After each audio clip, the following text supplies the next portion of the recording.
Bismillahirrahmanirrahim. Alhamdulillahirabbil alamin.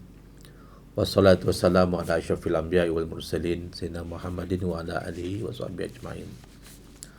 Assalamualaikum warahmatullahi wabarakatuh. Tuan-tuan dan puan-puan sekalian, insya-Allah besok kita akan menyambut hari raya. Setelah 1 bulan kita berpuasa, mudah-mudahan kita kembali kepada fitrah kita, ya. Kita berubah menjadi manusia yang lebih baik. Kita berubah menjadi manusia yang lebih cakna tentang umat Islam seluruhnya.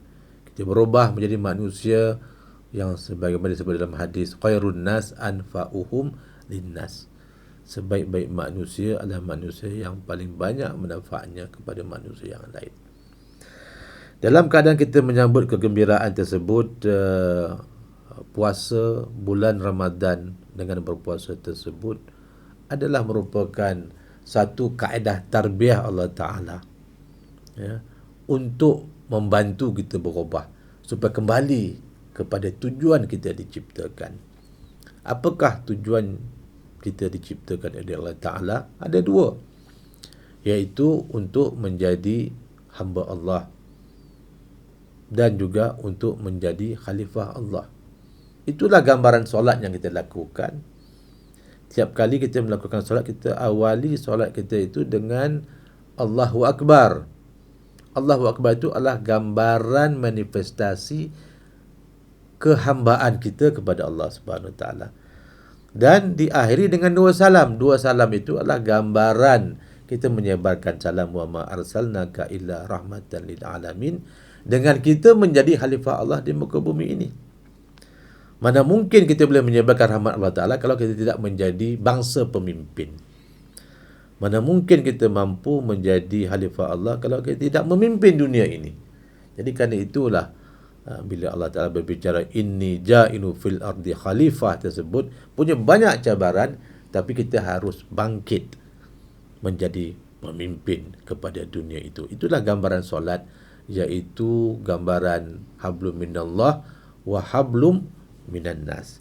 Jadi tuan-tuan dan puan-puan sekalian, betapa kasihnya Allah Subhanahu Wa Taala kepada kita. Pada tiap-tiap bulan Ramadan, kita sadar tak sadar bahawa dalam hadis Bukhari mengatakan, apabila tiba di bulan Ramadan, dibukalah semua pintu syurga, ditutuplah semua pintu neraka, dan dibelenggu semua syaitan. Apa maksud di sini? Bermakna pada bulan Ramadan Allah Ta'ala telah beri kita suatu ruang kesempatan untuk berubah menjadi kembali kepada fitrah.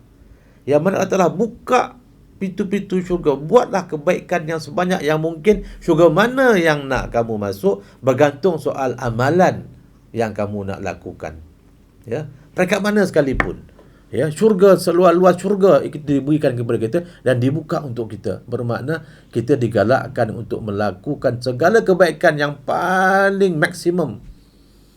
Yang paling maksimum iaitu menyebarkan la ilaha illallah, sehingga kan kita sanggup mengorbankan jiwa kita, dan paling minimal membuang duri di jalanan. Kita pulang kepada kita. Dan Allah Ta'ala nak menggalakkan kita berubah tersebut, ditutup pintu neraka. Ya, maknanya pintu neraka ditutup, dan bukan itu saja, Allah Ta'ala membelenggu, ya, semua syaitan-syaitan. Yang tinggal dengan kita sepanjang bulan Ramadan ini adalah kita dan nafsu kita. Jadi kerana itu Allah Ta'ala untuk membantu kita untuk berubah menjadi fitrah. Fitrah itu melaksanakan menjadi hamba Allah dan menjadi khalifah Allah tersebut, iaitu Allah Ta'ala mewajibkan kita berpuasa. Nafsu ini hanya boleh ditunduk hanya dengan puasa, tidak dengan cara lain. Dengan puasa, ya, dengan puasa nafsu boleh ditundukkan. Jadi bayangkan tuan-tuan dan puan-puan, pada bulan Ramadan kalau kita tak kembali kepada fitrah, maknanya itu pilihan kita. Ya, itu pilihan kita. Kita nak berubah ataupun tidak. Sedangkan Allah Ta'ala dah bagi peluang kepada kita. Pintu syurga aku buka seluasnya, pintu neraka aku tutup, syaitan aku belenggu semuanya. Kemudian aku wajibkan kamu berpuasa supaya hanya puasa saja yang mampu untuk mengawal nafsu kamu. Nafsu juga akan dapat kamu kuasai, maka itulah kamu boleh kembali kepada fitrah. Yang fitrah kembali menjadi hamba Allah yang terbaik dan menjadi khalifah Allah di muka bumi ini. Jadi tuan-tuan dan puan-puan sekalian, ya, mari kita menilai sepanjang sebulan Ramadan yang lalu. Sebelum kita besok bergembira merayakan Aidul Fitr, kita mengatakan kita kembali kepada fitrah. Apakah sudah berlaku perubahan dalam diri kita? Adakah kita telah menjadi manusia yang lebih baik? Ataupun ala kadar?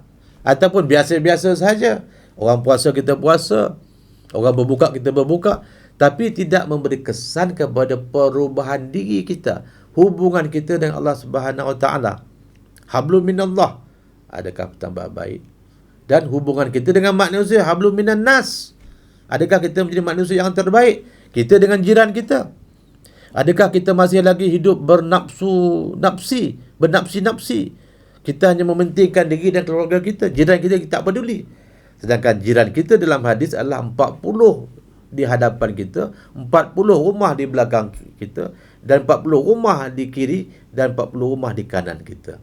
Itulah jiran kita. Apakah kita mengambil peduli terhadap mereka? Apakah kita mengambil tahu tentang kehidupan mereka? Atau apakah kita mengambil tahu tentang penderitaan mereka? Apakah kita bertanya kabar tentang mereka? Adakah kita menjadi manusia yang lebih baik? Jadi mercu tanda daripada kembali pada fitrah, iaitu akhlak kita dengan Allah, akhlak kita dengan Rasul, akhlak kita dengan sesama manusia, akhlak kita dengan alam sekitar, akhlak kita dengan haiwan-haiwan. Ya.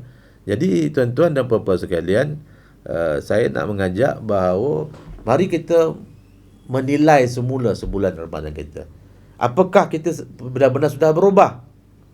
Setakat kita rajin menunaikan solat tak cukup, sebab ianya mesti diakhiri dengan ayat Allah Ta'ala, wa ma arsalnaka illa rahmatan lil alamin. Ya, tidak aku turunkan kau ya Muhammad kecuali untuk menyebar rahmat Allah di seluruh alam, dan untuk menjadi khairun nas anfa'uhum linnas, menjadi manusia yang paling banyak manfaat. Jadi tuan-tuan dan puan-puan sekalian, saya mengambil kesempatan ini untuk sama-sama ya menzahirkan sifat kesyukuran kepada Allah Ta'ala kerana kita telah menyempurnakan sebulan bulan Ramadan. Ya, selamat Hari Raya Aidul Fitr kepada semua. Mudah-mudahan semua amalan kita pada bulan Ramadan tersebut diterima oleh Allah Ta'ala, dan penerimaan amalan tersebut itu menjadikan kita manusia yang lebih baik, menjadikan kita manusia yang menyantuni sesama umat, menjadi manusia yang sangat didambakan oleh umat, yang sentiasa memberi manfaat kepada semua orang di keliling kita. Jadi tuan-tuan dan puan-puan sekalian, selamat Hari Raya minal adin wal faizin. InsyaAllah mudah-mudahan kita menjadi manusia yang lebih baik, yang telah berubah semata-mata kita kembali kepada fitrah, dalam erti kata kita menjadi hamba Allah yang terbaik, dan juga kita menjadi khalifah Allah yang terbaik di muka bumi ini. Sekian, wa akhiru da'wana alhamdulillah rabbil alamin. Wassalamualaikum warahmatullahi wabarakatuh.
Tuan-tuan dan puan-puan sekalian, tema wadah tahun ini, bulan Ramadan ini adalah untuk membangun jil Al-Quranul Hakim, iaitu supaya Al-Quran itu dihayati untuk meningkatkan ketakwaan kita dengan pelbagaikan aktiviti-aktiviti, daripada membaca Al-Quran, membantu orang-orang miskin, dan juga bulan Ramadan adalah untuk menyantuni golongan yang amat memerlukan. Jadi saya menyeru, ayuh kita sama-sama menjayakan agenda ini dengan memperbanyakkan sumbangan kepada aktiviti membangun jil Al-Quran Al-Hakim.